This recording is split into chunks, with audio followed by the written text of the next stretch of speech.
she met with this farmer, and she made arrangements to cross two people. And he gave her all the information, where to meet and at what time and so on. And when it was the time to meet, there is my mother with this 4-year-old child.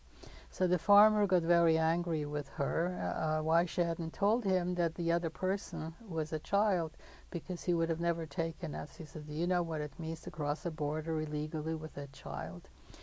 Well, this farmer could have killed us. He could have done anything with us that he wanted, because nobody knew where we were. But obviously he was a decent person, and he took us in his carriage. He covered us with straw, and he brought us to his farm. So he had a group of other people waiting also to be taken across the border, and he had them hidden in a barn. And so he took my mother to the barn, but he took me into his house. And he told me not to go close to the window and not to open the door.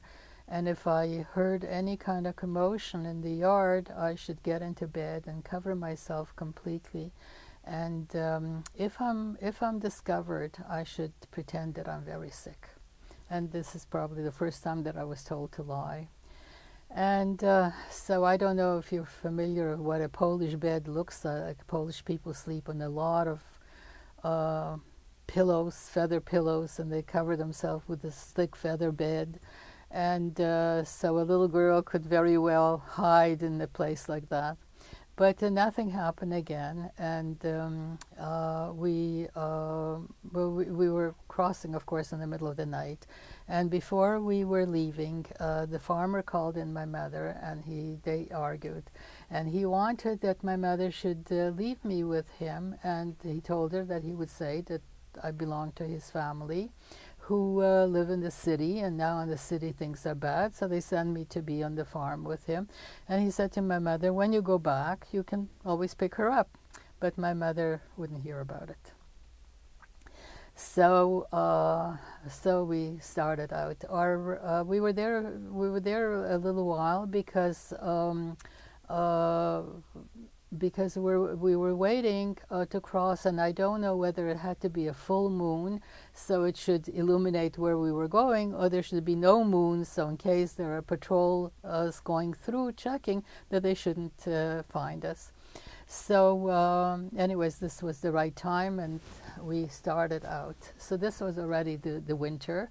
And we started out this group, and I was the only child. And of course, I didn't get very far. It was full of snow. We had to go through the forest, and I didn't get very far.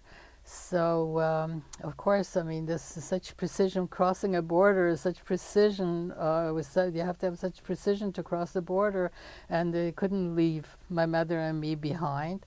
So the farmer, who was wearing this big sheepskin coat, and he told us before that if we're caught, he had nothing to do with us, that we're just met by chance, this group, and he was just a farmer. And he came equipped with a lantern and with an axe and a rope, and he was just a farmer who was going to the forest to cut some trees for firewood. So he was wearing this big sheepskin coat. So he unbuttoned his coat, and he put a rope around his waist, and he picked me up, and with my legs around his waist and my hands around his neck, he carried me across.